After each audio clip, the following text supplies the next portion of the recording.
I'm 30 years old, and until recently, I thought I had a pretty good grasp on my life. That changed when I discovered my wife, who's also 30, was having an affair. We'd been married for 3.5 years. My job involved contract work that sometimes required a lot of travel, but it also gave me the flexibility to work from home when I wasn't on the road. My wife, Emily, had a high-paying job as the director of technical sales. We had what I thought was a strong marriage, though things had started to feel strained, partly because of my work trips and partly because of her long hours at the office. Let me back up a bit. I met Emily 5 years ago at a barbecue hosted by a mutual friend. From the moment we started talking, there was this spark. She was beautiful, intelligent, and somehow liked my slightly rough-around-the-edges personality. Couldn't believe my luck. We started dating, and after just a few weeks, the chemistry between us was electric. Anytime we were alone, let's just say clothes didn't stay on for long. About 18 months into our relationship, we got married and moved into a spacious apartment while saving up to buy a house. The first 3 years were amazing. I was head over heels for her, but over time, things began to shift. Emily seemed more irritable and we started arguing more often, mostly over small things. I noticed she'd get defensive when I brought up her late nights at work or the never-ending corporate events she claimed she had to attend. She'd brush it off, saying it was all part of climbing the career ladder. She even threw my work travel in my face, saying I had no right to criticize her when I was gone for weeks at a time. I tried to compromise, telling her I could cut back on the travel. By that point, I was only away for 3 to 4 days every 5 weeks, but it didn't matter. The arguments just kept circling back to the same points and going nowhere. Now that I look back, I realize I was clueless about what was really going on. I didn't suspect anything beyond her being tired or stressed, even though our intimacy was almost non-existent by then. My ego took a hit every time she rejected my advances, but I chalked it up to her being overworked. There were no obvious signs like secretive texts, though in hindsight she might have been using her work phone. She spent a lot of time in the spare bedroom, which doubled as her home office. Then, about 6 months ago, Emily started coming home after work and heading right back out for work events. First, it was once a week. Soon, it was 3 or more nights. I'm not naturally the jealous type, but even I couldn't ignore how often she was gone. I told myself it was just the nature of her job, especially since she worked closely with male supervisors. But deep down, it bothered me. The first real crack appeared about a month before everything fell apart. Emily had stopped at the store on her way home and asked me to help carry in the groceries. As I was unloading bags from the trunk of her car, I noticed something shiny and pink peeking out from under the front passenger seat. It was one of her bras. I recognized it right away. She had a thing for this particular brand of lingerie. The sight of it hit me like a punch in the gut. Emily had this habit of taking her bra off first when she was in the mood, usually sliding it out from under her clothes. So why was it sitting there, in her car, where it definitely didn't belong? My stomach churned, and my heart started racing. I didn't say anything. I just left it there, pretending I hadn't seen it. But inside, I felt like I was going to be sick. When I walked into the kitchen with the bags, Emily took one look at me and asked if I was okay.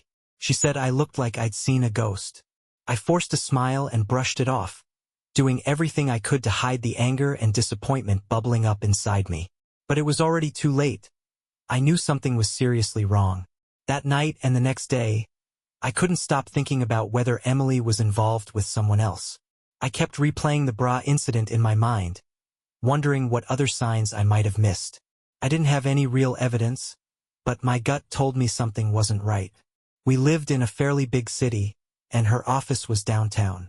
To clear my head, I decided to put my suspicions aside for a bit and focus on her instead. That Friday, I planned a surprise for Emily.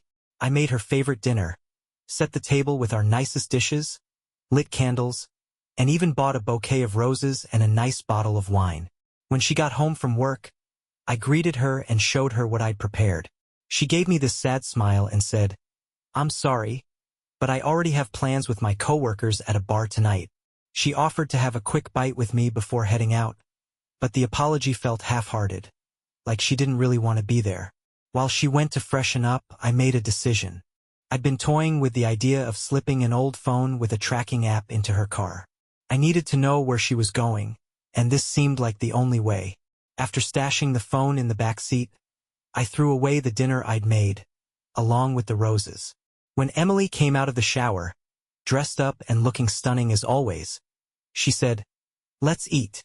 I shook my head and said, "No need, just go out with your friends." She gave me a strange look and asked, "Are you mad?"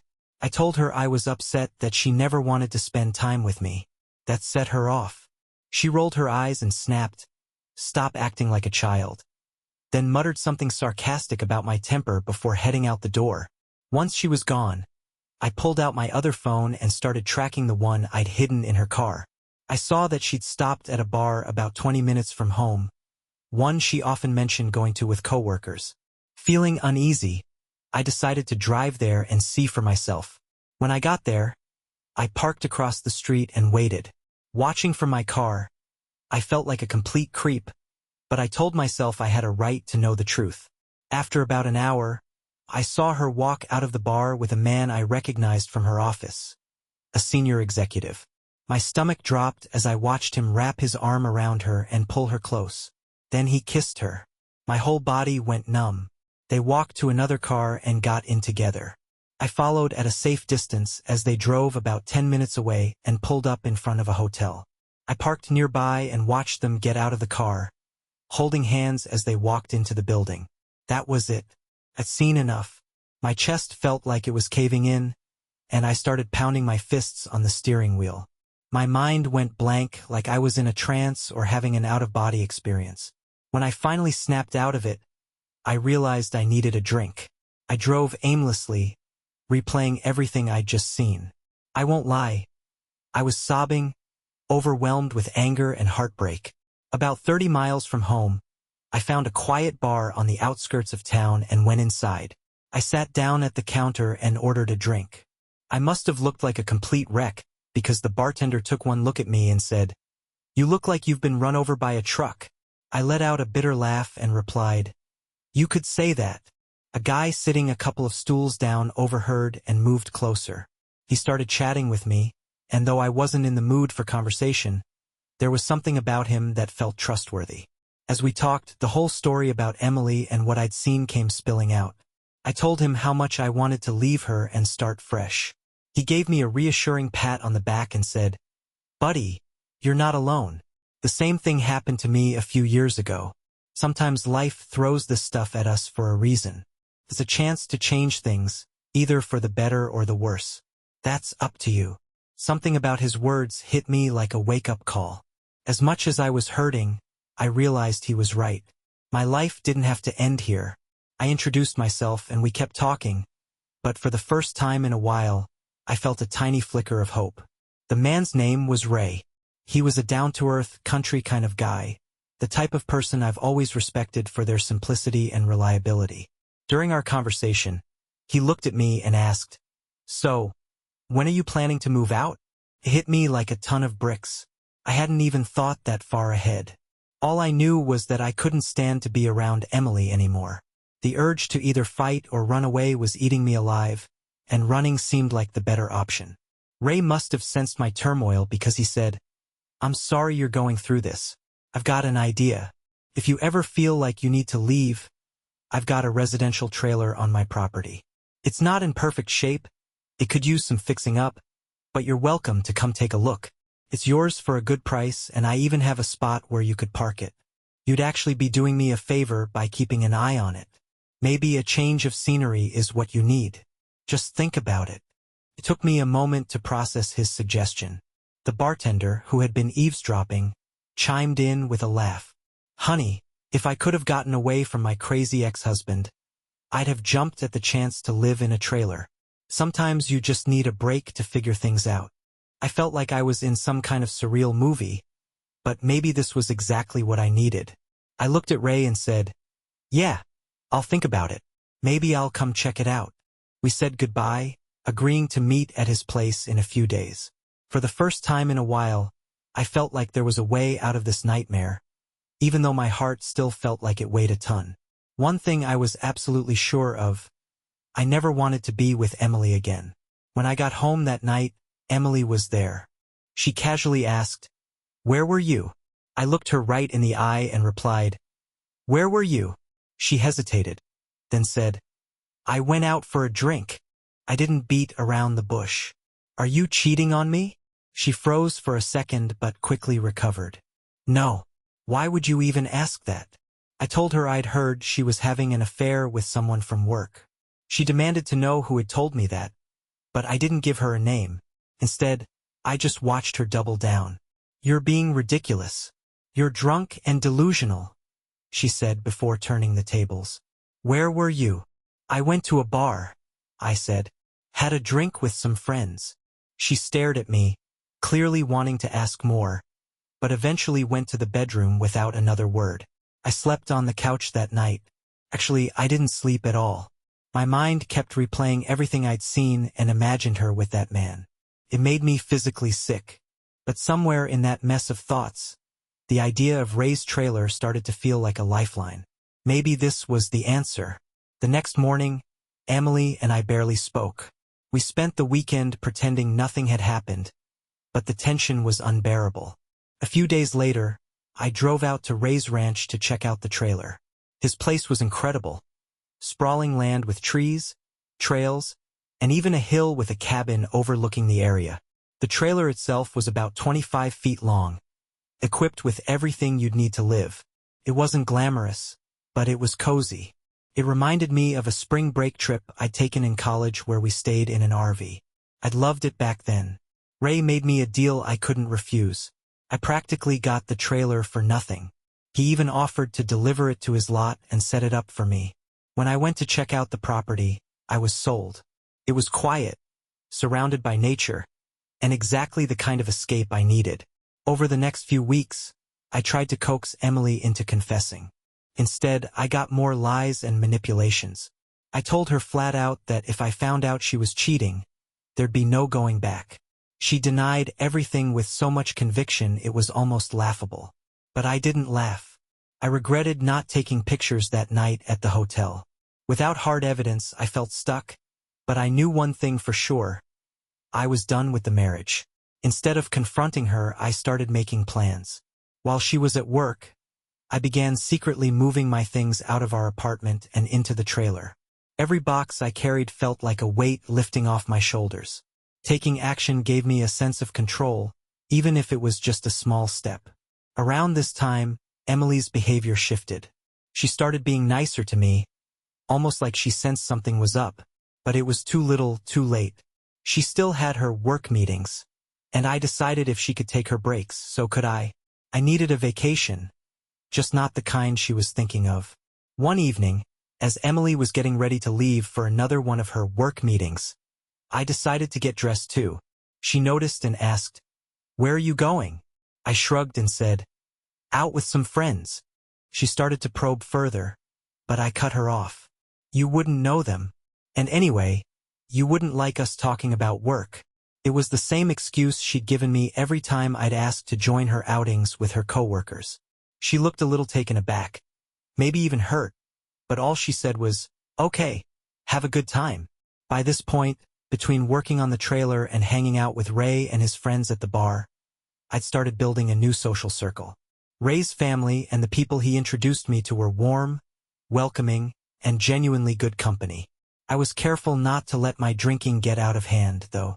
It would have been all too easy to drown myself in alcohol and self-pity, but I knew that wasn't the solution. Around this time, Emily mentioned she had a business trip coming up the following week. I asked her who else would be going. She rattled off the usual: the test team and a few department heads. I couldn't help myself. I looked her dead in the eye and said, "I hope you have a great time with your lover." As soon as the words left my mouth, I regretted them. They sparked a massive argument full of accusations and defensiveness on both sides. She denied everything, of course, and it ended in the same frustrating place it always did. Later, Ray's words came back to me. "It doesn't matter who the other person is. What matters is that she chose to cross the line." He was right. Knowing the details wouldn't change what she'd done. She had already destroyed the marriage, whether she admitted it or not. Emily's business trip ended up being the perfect opportunity for me to make my final move. Once she left, I packed up the rest of my belongings and loaded everything into my car. I didn't bother taking any furniture or shared items. Just my clothes, work equipment, and personal valuables. Before leaving, I sat down to write her a note. Initially, I tried to explain my feelings, but after rereading it, I realized it was pointless. I ripped it up and wrote something simpler. Hopefully it was worth it. I left the note on the kitchen table with my wedding ring next to it. As I walked out, I felt an incredible sense of freedom. It was like a massive weight had been lifted off my shoulders. For the first time in months, I felt like I could breathe. Sure, I had my share of emotional baggage and pain to work through, but at least now I had the space to heal. I knew deep down that Emily wasn't worth the fight anymore. She destroyed everything we'd built together. Our plans for a future, a family, even the house we'd hoped would be our forever home. It was all gone. I didn't need a full confession or some dramatic showdown where I could scream and yell at her. That wouldn't fix anything. She wasn't worth my time or energy anymore. Let her deal with the consequences of her actions. I owed her nothing. For now, I just wanted to focus on myself. I didn't have a clear plan. I hadn't even spoken to a lawyer yet. I just knew I needed to rebuild my life on my terms. Living in the trailer turned out to be surprisingly peaceful. The fresh mountain air, the quiet surroundings. It was exactly what I needed. Within a week, I started running again. The feeling of my feet pounding the trails, the wind on my face, and the steady rhythm of my breath made me feel alive for the first time in ages. While Emily was away, she kept texting me little updates. We just landed, having dinner with the team, and so on. I didn't reply to a single one. A few messages were more personal, like "Where are you?" and "Let me know how you're doing." I ignored those too. The day she got back, my phone was flooded with messages and missed calls. She texted nonstop, alternating between confusion and anger. Even her mom tried reaching out, though I had no idea what she thought I could tell her. Emily's voicemails started out tearful. "What's going on? We need to talk." Then they shifted to defensive. "I don't know what you think you're doing, but nothing happened. I'm not having an affair. I'm not having an affair." But I didn't care. I'd already made my decision. After a week of total silence, Emily finally sent me a message. It read, "I'm sorry. It went too far. Yes, I had an affair with someone at work, but it was nothing. I got too involved in my job and you were away a lot. I made a mistake. I was going to end it. A mistake." That's what she called it. It was the confession I'd been waiting for. But instead of feeling relieved, I hated her even more. How could she not have been honest from the start? And let's be real, mistakes don't last 6 to 8 months, or however long this thing had been going on. Her pleas to come back and rebuild what we had quickly became pathetic. Over the next couple of weeks, she kept trying to reach out, but I ignored her every time. I didn't want her to know where I was or try to worm her way back into my life. She had already ruined enough. Then one day her tone changed. Her messages became angry and desperate. "Tetris, why won't you talk to me? Don't you care about us? Please, come home so we can talk. Where are you? I'll come to you. Damn it. Paul, please. Let's make this right." I don't remember everything she wrote, but the messages were full of excuses and barely any real apologies. I didn't let her words affect me. Eventually, I changed my phone number. Date 1. A few weeks after going silent on her, Emily sent me an email letting me know she'd hired a lawyer and was filing for divorce.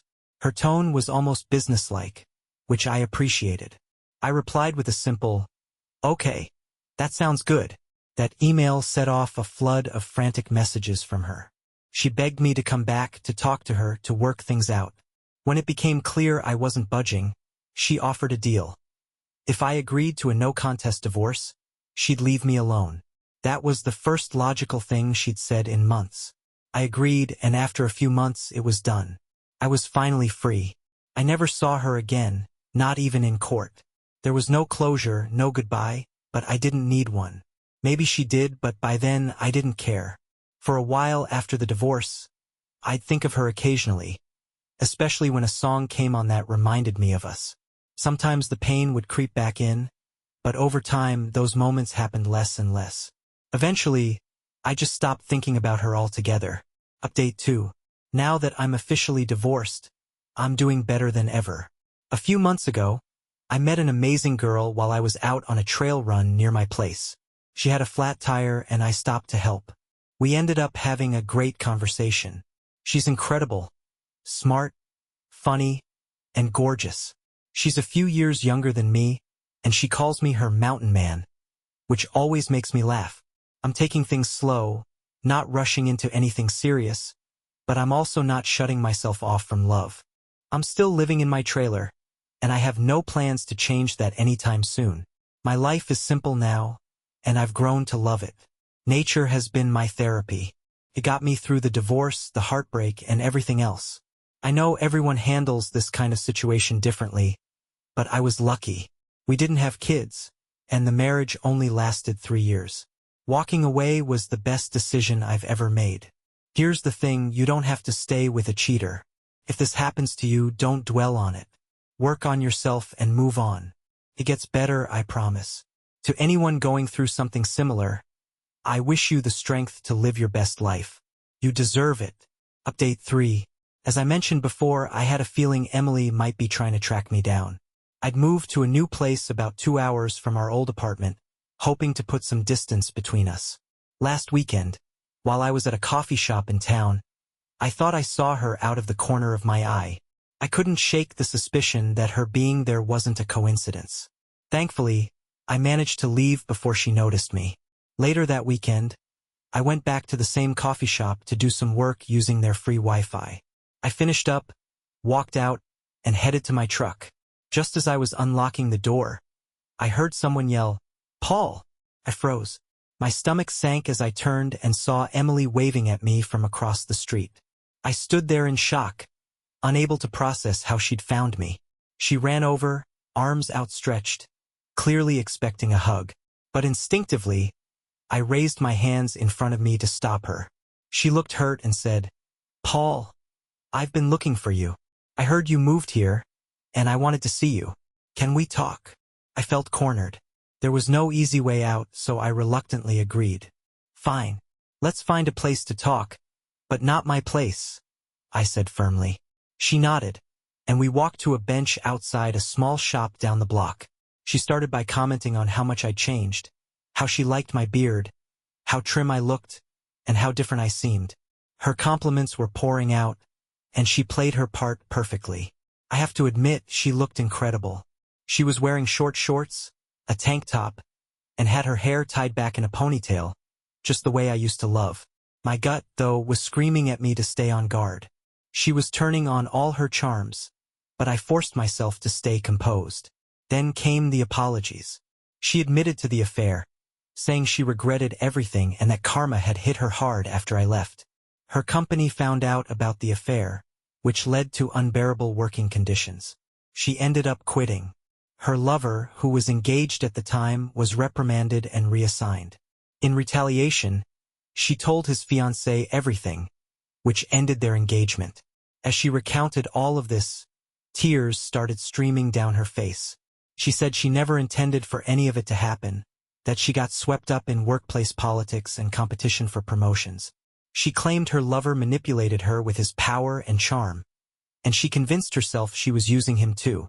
She admitted she'd hated herself during that time and used the late-night drinks to dull her guilt. Emily went on to say that after I left, she felt like her heart had been ripped apart. She ended the affair immediately, but since I wouldn't talk to her or respond, she had to find me to try to make things right. "I know we're divorced," she said, "but maybe we can start fresh." I let her finish before letting out everything I'd been holding inside. I said, "How dare you think you can just show up and erase all the damage you caused? Do you really think I'm supposed to forgive you for ruining our marriage? I told you if you ever cheated, that was it. No forgiveness. No second chances. You killed everything the moment you crossed that line. You destroyed everything we had." Emily started sobbing, saying she hated herself and would never forgive herself for what she did to me. "I didn't realize how much I loved you until you left," she said through her tears. "I don't want to forgive myself. I just want you to know how sorry I am. Despite everything. Seeing her break down like that hit me hard. I stood there awkwardly for a moment before instinctively pulling her into a hug to calm her down. It felt surreal, like we were both standing in the ruins of what used to be our life together.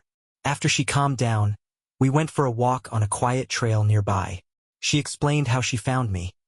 Turns out she had run into Stacy, a mutual friend, and pestered her for details. Stacy had accidentally mentioned seeing me in this town, and Emily latched onto that information. She admitted to coming to town on her days off, hoping to run into me. Couldn't help but chuckle a little. Damn Stacy. Can't keep her mouth shut, I said. Emily blushed and looked embarrassed, but I could tell she wasn't giving up easily. After our encounter, Emily and I ended up going to dinner. We found this cozy little spot with a terrace, and I made sure we didn't drink anything. I didn't want her using alcohol as an excuse to soften me up or claim she was too drunk to drive home. To my surprise, we actually had a decent conversation. After dinner, I walked her to her car. That's when things took a turn. She insisted on staying longer and kept asking for another chance, swearing she hadn't been with anyone else since I left. She said she only wanted to be with me. I told her no. I made it clear it was way too soon for me to even consider that path again. She begged to see me again, but I stayed evasive, only giving her my new email address. When she asked for my phone number, I refused. You'll flood me with calls and messages, I said. She started crying, saying she'd come back to town next weekend if I wanted to see her. I didn't respond to that. She said she'd email me the details of where and when. Before she left, I decided to ask her something that had been on my mind. Would you have forgiven me if I were the one who cheated? She hesitated before answering. Yes, eventually, but only if we'd gone through counseling, talked everything out, and worked toward some kind of reconciliation. I told her, maybe I'd consider something like that in 5 to 10 years. She replied, if it takes that long, I'll wait. Then, she took my hands, looked me straight in the eye and said, damn it, Paul, I will always love you, and I'll do anything to prove it. After that, she walked away. Her words caught me off guard because she said them with such conviction, but I still can't imagine myself ever being with her again. Honestly, I don't even see her as an option for a casual relationship. A friend, maybe, but even that feels like a stretch. When I got home, I went for a long run, had a couple of beers, and told myself I was okay. But can anyone really guarantee that? Can anyone guarantee this whole situation won't throw me off balance again? I don't know. It's still too fresh, but I'm taking my time to sort through it all and get some perspective. Date 5. To those who guessed that Emily's goal was to reconcile and get us back together, you were right. But to the ones who said I'd forgive her and take her back, you're wrong. Last week, she sent me a long email.